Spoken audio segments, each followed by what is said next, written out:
Hey guys, what's going on?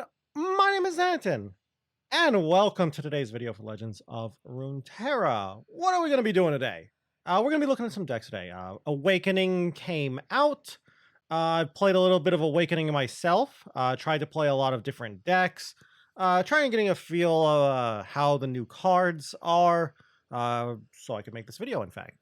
But it seems fine. Like, if you are not like me, which is basically someone who only loves control, you'll probably really enjoy this set. Like every single champion seems solid. What is it? We got 5 champions. You got Jax, Nora, Ornn, Yi, and Kane, and they all seem powerful and playable. It doesn't feel like we have any kind of like launch day Udyr kind of thing where Udyr was a joke.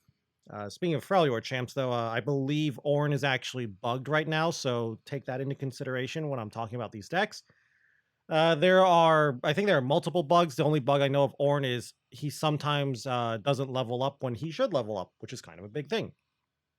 But yeah, whenever we get new cards in the game, I always like to make these videos where I go through and create some decks using the new cards. Since we have a lot of champions, though, I'm going to be showing off 7 decks. I usually only show off 5 decks, but there's a lot of decks that I have been trying out and a lot of them that I like. So yeah, it seems like a lot of fun stuff. Sadly, not that much stuff for control. Quietus is a fine card, but as for control, we didn't really get too much. Like, no good new removal. I guess there is also the Kale ult, the whatever it's called, the 7-mana target card, but kind of really wish we got a very value-oriented unit that was purely for control. Kind of like a Fang style card. Anyway, let's go and look at these decks. I'm starting to ramble now, and it's 7 decks, so it'll take quite a bit of time.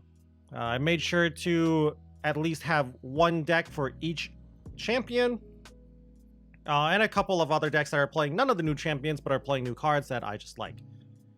So first off, we're going to start easy here, simple here. Timelines. I believe I actually have 2 timeline decks I'm showing off here. First off, the more traditional style of timelines would Freljord. I think this is a solid deck. I'm not actually sure if Ornn actually belongs in the deck. I really do like Ornn in this deck, though. He just seems pretty solid here. Sure, he's not transforming, but forging is really nice, too, to buff your stuff. The idea with timelines and forge improvise is improvise units have really weak stat lines, so by transforming them, you're still improvising the unit, but now it's actually a reasonably statted card in theory. So yeah, pretty good deck. Not much to talk about here. Just if you want to play a deck that's playing some of the new cards, but you don't want to really go too crazy with experimenting, here you go.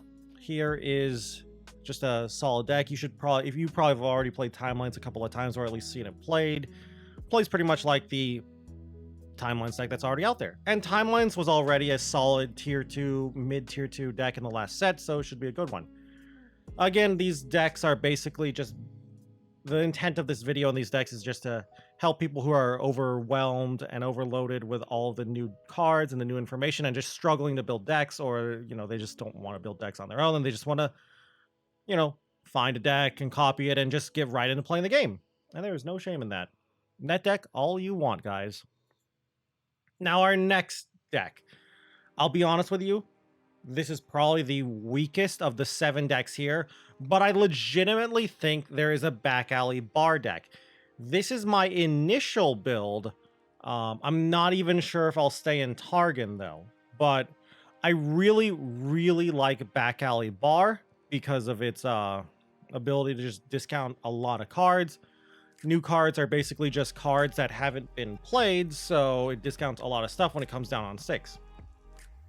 The idea here is Targon has all this invoke stuff, so a lot of those invoke cards will be getting discounted.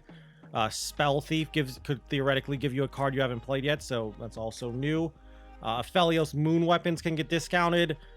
Victor really likes cards that were created too, so that's the idea with this deck. The major problem I'm running into with this deck is your kill ability is not that great. Like if your opponent drops a Kaisa, and yes, Kaisa is still a very popular, very powerful deck. You kind of struggle against Kaisa. So yeah, this is just a kind of a concept here. You can take this as is and play it on ladder. You can take it and modify it a lot. But I think Victor back alley bar is really the way to go. If you're going to play back alley bar, I think Victor is just a good champion. Maybe if you're in a different region, maybe you want other champions. But I really like Victor with back alley bar. As for the bar keep, I'm not playing any bar keeps in the deck. You could go more memey and add like iterative improvements and bar keeps. As for the cards in the deck, I'm going to be honest with you, a lot of them I'm just not sure about. Like Telescope, not sure about Telescope, but it creates cards that you probably haven't played. So they did get discounted, so that's kind of cute. I'm not sure about Sub Percival either. Not sure about the Invoke package. Celestial Impact was just here because I was like, I just want another card. You could add in other things like Thermo Beams instead. Maybe more silences, maybe less silences. But this is a deck I'm going to be working at a lot in the upcoming couple of days because I really like the concept of back alley bar and bar keep himself. So I'm probably going to actually build a, I think I'm going to build a PNZ Noxus Ezreal deck that uses back alley bar and back alley bar keep himself. Next up though, what do we got? We got a Yi deck here.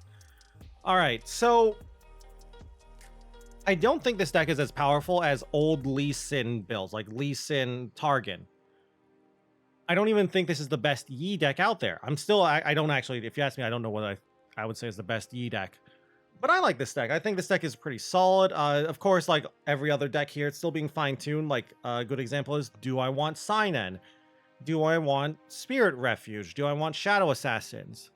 The reason I like Noxus now is because recently, today, with the new set, they buffed Eye of the Dragon and buffed Deep Meditation. Now Eye of the Dragon and Deep Meditation, previously, they only worked with spells for their abilities, right? Round starts, summon a Dragonling if you've played 2 spells last round. Riot has changed that to just saying, flow, summon a Dragonling. And if you don't know, flow includes spells alongside skills, and in most Eye of the Dragon Deep Meditation decks, that doesn't really change much because they barely play any skills. But I'm trying this out with Noxus and Arachnoid Sentry. Arachnoid Sentry is a very solid skill. Is it worth playing 2 Flock, 2 Sentry in this deck? I'm not sure. I could actually see myself removing the 2 Flocks and adding either like more protection, maybe more card draw. Same with the Sentries. Like let's go right now. -2 Flock, add in another Deep Meditation and a 3rd Palm. -2 Sentries, add in like, I don't know, a Nopify and a Synen or something, and you could try that. But I'm just experimenting right now with Sentry Flock, but I do think Noxus Yi Li is a solid tier 2 deck, maybe even tier 1, depending on the meta. Basically, Great Hammers is really good. Good replacement for Zenith Blade in these Li decks. And you can give it to other things too, of course. Giving it to Yi as well is pretty solid. Hookmaster's kind of busted as well, so I really like the deck. I think it's powerful. You know Lee decks by now. Lee's been in the game for a while. It just plays pretty much like almost every other Lee deck, so, you know, just install, buy some time, maybe put in a little bit of aggression with some Dragonlings and Yi, and then try to win with your combo champ, Lee Sin. Sometimes you could try to win with Yi and Great Hammers, but I feel like most of the wins you get are going to be from Lee Sin with a Great Hammer on him. Now our next deck. I know what you're saying. Streamer, this is a weird deck you're showing off here. I think there is a Nora control deck out there. Maybe not a tier 1 Nora control deck, but I definitely think there is at least tier 2 Nora control deck. So you're going to be a Bandle control deck. What is in a Bandle control deck a lot of the time? Shellfolk. I like this deck. Basically, we took the old Fizz Victor deck and removed Victor and some other cards and added Nora. I think it's pretty solid. I'm not sure if this is better than Fizz Victor, though, because there is actually a cute thing you can do with Victor and Fizz. Ballistic Bot plus Catalyst is actually pretty cute. I really do like Catalyst, though. I really like Catalyst with Fizz. You put Catalyst on Fizz, good luck trying to remove the Catalyst effect. Basically, you got Funsmith as long as you're able to protect Fizz, which it's not hard to protect Fizz. And so then after that, all your group shots are now basically Mystic shots. Your Mystic shots are now dealing 3. Get Excited's now dealing 4. You can push out a lot of burn really quickly. And not to mention, you might even find more burn from Conchologist, or even burn from your opponent with your Shellfolk. So this deck is very similar to Fizz Victor. Pretty much the same game plan here is just get on the board, do some stuff, maybe get a little bit of chip damage, and then eventually burn your opponent out with Get Exciteds and Mystic shots. If you haven't killed them with your units and value, of course. We're kind of doing the same thing here. Just get on the board. Chip damage with Fizz and Nora is nice. But we're a little more aggressive because of Nora. I'm not sure if I like it, though. Or if I like it better than Fizz Victor. I like the deck. I really like this deck. I've won some games against more aggressive decks just because of we're really low to the ground with Otterpusses, Conchologists, and Junk Constructs, and Fizz and Nora too. And just win games because we go really wide with and we get lucky portals. But yeah, Nora is very heavy on the RNG. Some people like that, some people hate that. I kind of like it. It's fun to play, but I mean, it's the kind of RNG that's fun to play, not fun to be on the receiving end, though. But I will be working on this deck. I do think, I think Fizz, Catalyst, Shellfolk is a solid deck. I just need to figure out which I prefer, whether I prefer Fizz Victor or Fizz Nora. And our next deck, what do we got as our 5th deck here? Okay, I know. You guys probably don't like this, but I felt like I should mention it because, while I don't like it either, I do think this might be a mid tier 2, maybe even high tier 2 deck. Bandle Tree. Yeah, I know Bandle Tree's gotten nerfed. It now has to see the units get summoned. But thanks to portals and the weapon masters, there's a lot of multi-region cards now. And Nora and her portals can just give you really quick wins. You get a lot of portals in your deck. You play some card draw. You draw all these portals, and hopefully, of course, they hit some stuff. Now, here's the main problem with this deck. What if you don't draw Bandle Tree? Or what if your opponent kills the Bandle Tree? That's fine. You still are going wide. You still got the go wide value. If you really, really want to play around landmark removal, like, I don't know, Aftershocks and stuff, basically Tellstones, you could probably consider adding Yordle and Arms, maybe Sneezy Biggle Dust as well. But yeah, I really like this deck. I think it's really solid. As for the number of units, the champions, I think 3 Nora is key. I'm not sure what I would like as the other units. Like, Fizz is good because he's Bilgewater, of course. Kennen's good because of Ionia. Jax is just here to give you weapons and more, basically, smorkiness. Basically, you kind of have to play a 1 of Jax so you get access to his origin. So you can play all of the Weapon Masters, which lets you hit a lot of regions really quick when you slam the Bandle Tree on 4. So yeah, if you want to play some Bandle Tree, now is the time to do it. A lot of people are memeing around, brewing, testing all kinds of decks, and I haven't seen that much landmark removal, in all honesty. And our next deck, another Timelines deck. I wanted to show off a Jax deck that wasn't just playing a 1 of Jax to get his origin. Jax Timelines. I think Jax Timelines is pretty good. Now, compare this to Freljord Timelines. I'm not sure if I think Jax Timelines is better than Freljord Timelines, but it does a lot of things different than Freljord Timelines. We're losing out on Ice Pillar. That's a big thing to lose out on. We're also losing out on Buried in Ice, which can hurt us. What are we gaining instead? First off, we're gaining all the Weapon Masters. Pretty much every single Weapon Master that we want can be played in the deck because, you know, Jackson is Origin. And that's really good. Like I said earlier, Weapon Masters have really crappy stat lines because of the whole improvise stuff. So by playing Timelines, we basically negate that. And you can actually really high roll with Combat Cook. Turn 4 Combat Cook with the Timelines up, of course. Transforms into 4 mana 7/7 Croc. I don't remember the name of it. Ancient Crocolith or something. So, and then you improvise, and then you get like the scout weapon, or even scarier, the overwhelm weapon, and it forges it on top of that. So then on turn 4, you could have what, a 10-8 overwhelm? Now that's a pretty big high roll, if you're asking me. Also, I'm not sure about the secondary champion. I kind of like Vi. The reason I like Vi is she works really well with some of the improvised stuff. Basically, Scout and Overwhelm is really good on Vi. If you think you want a little more early game, you could go for Caitlyn. I think Caitlyn is also definitely another champion you could consider. Not sure if I like Victor in this deck, but you could also consider Victor. But yeah, I really like the deck. I think it's very powerful. Jax, Light of Acacia from Jax can eventually get overwhelmed, so you could just slam that on one of your units eventually. Slam it on Vi, slam it on whatever combat cook changes into.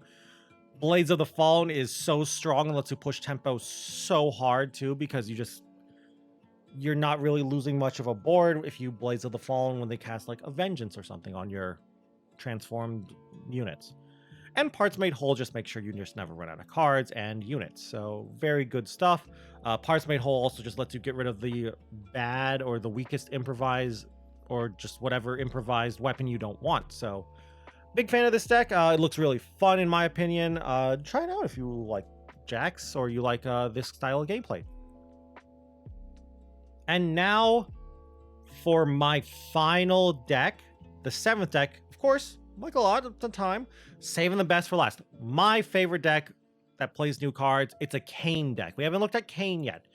Kayn Zoe. Still a work in progress, but I really like the build I have here. There's a couple of cards that I'll talk about that are kind of just being tested out for now, but I really like the core we have here. So Kayn Zoe. So what's the idea with Kayn Zoe? The idea with Kayn Zoe is Kayn's really strong. Heedless cultist stuff is really strong, and Zoe is elusive, and Sparklefly is elusive, and that's really strong too. But yeah, like you can go a lot of different ways with this deck. You can, thanks to both Momentous Choice and Pale Cascade, in my opinion, it's really easy to keep Zoe alive. You could even add things like Sunblessed Vigor, the 2-mana +0, grant a unit +0/+2 to really try to keep Zoe alive. Darkened Lodestone gets Zoe out of ping range, which is very powerful. Draconic Bonds as well lets you really push in damage with your elusive units. Forsaken Bakai just lets you get on the board early, helps smooth out your curve. Keeper of the Box and Sparklefly are both lifesteal units that do really well with improvised weapons. So, and of course they love to get a buff from Darkened Lodestone. I'm still not a fan of Keeper of the Box. I will admit, though, I did kind of underestimate this card. A little bit higher on it, not because I like the card itself, but because it's a cheap cultist and it helps you find Kayn that much faster. But yeah, like, besides the Zoe level up, other ways you win is the elusive game plan. Zoe, Sparklefly, Blue Kayn as well. You also have the other game plan too, which is just winning from value if they never answer Zoe. Sure, I kind of mentioned that with leveling up Zoe, but you know, it works even if they kill Zoe. You're like, okay, cool, you killed Zoe, but she gave me like 2 or 3 star shards. You could even add in a Celestial Trifecta, a 1 of or even a 2 of Trifecta or Star Shaping if you want. And then we got another win con in the form of Darkened Lodestone, bringing out Harazi. Harazi is so good. After playing with Harazi a bit, she is so strong. Using Harazi to basically grow your Sparklefly or Zoe, they'll be huge. They'll be like 7/7s at least with Spell Shield as well. I have killed so many people by just slamming Harazi on 8 and using Harazi to grow a Sparklefly and win the game from that. It's crazy how good Harazi is. And it's kind of hard to aggro this deck down too. We've got really solid early game between Zoe and Bakai. That's already 6 1-drops there. Keeper of the Box, Shadowblade Fanatic. Shadowblade Fanatic giving you Shadow Fiends too, which are just kind of forcing your opponents to open attack if they're aggressive decks. But yeah, Keeper of the Box and Sparklefly giving you life back. Red Kayn can give you some life too if you really need it. Kayn himself just having Challenger to pick off very annoying backline aggressive stuff like Misfortune or Crackshot Corsair.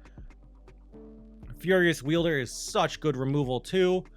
Furious Wielder helps you just level up Kayn. I've definitely had some games where I've played Furious Wielder in response to a strong removal spell. I've had people be like, oh, I'll cast Vengeance on Kane. And I'm like, okay, my Kane already struck something once. Furious Wielder in response to Vengeance, kill a unit.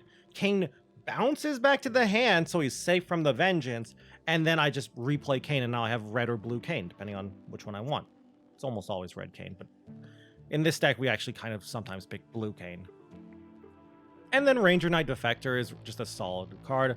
I have had a couple of games too where I've used Ranger Knight Defector, played her, leveled up Zoe, played her, and then my entire board just has Scout and Tough, and my opponent just cries.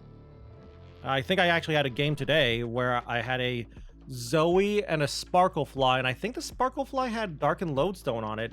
I played Ranger Knight Defector, leveling up Zoe, and my opponent just couldn't do anything, and I just dealt 20 damage in one turn because Sparklefly Zoe with Scout is not fair. I think I also played like a Momentous Choice as well. This card is busted, by the way. Momentous Choice is so strong. Also, as for Utter Devastation, I kind of like this card because it helps you in more slower, grindier, mid-rangey decks like Timelines and the Mirror. Just Kane Mirrors in general. Not sure about it, though. I could see myself removing this for a Trifecta. Basically, this is the slot for the late game card. Triple Heedless Resurrection. I'm not sure if I like 3. I like at least 2. I've seen people only playing this as a 1-of. This card is so good. Bringing back Kane is so strong. I've even used it to bring back Zoe as well sometimes because it's just so good. It's basically miscall, but you always know what you're hitting. You don't have to worry about RNG. So yeah, Heedless Resurrection, really busted card. Darkened Lodestone's powerful. Momentous Choice is strong. This deck is great, I think. I don't think it's a tier 1 deck. I do think it's a high tier 2 deck. Maybe, depending on the meta, of course, it can be a tier 1 deck. Maybe, especially with some fine-tuning as well. So, that's going to be it for today's video, though. Lots of stuff we were talking about today. Kind of a long video, but we had 7 decks to talk about. Don't think I rambled too much on any one deck except for this deck, but that's because I really like this deck. As always, of course, I'll be sure to put the deck codes down in the comments below and make sure it's in a pinned comment for the people who, you know, want to see those and just copy them into their game. But yeah, like, so Awakening seems pretty solid. I just kind of wish there was a control champ out of one of the 5 champs. I wish one of them was control. Guess I have my hope on the next set and maybe Aatrox, I hope. So yeah, I'd love to hear how you guys are what you guys are thinking about the set. Do you think it's a good set? Do you think it's a bad set? What about like the meta in general? Do you think the meta kind of sucks? I know it's still just day 1, day 2 kind of day, but how's it looking so far to you? What have you guys been playing? And if you guys just enjoy the video in general, I'd love it if you could leave a like or a comment down below. Always helps me and the channel out. And if you guys want to keep up with the Legends of Runeterra content, you can always go and subscribe to the channel as well.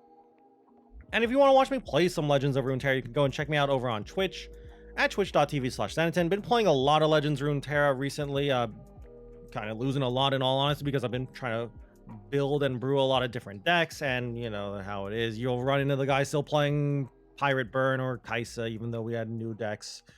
But it's a fun time all around, so you know, go on and check me out. Anyway, though, with that all said and done, thank you all once more for watching this video, and until I see you guys in the next one, bye.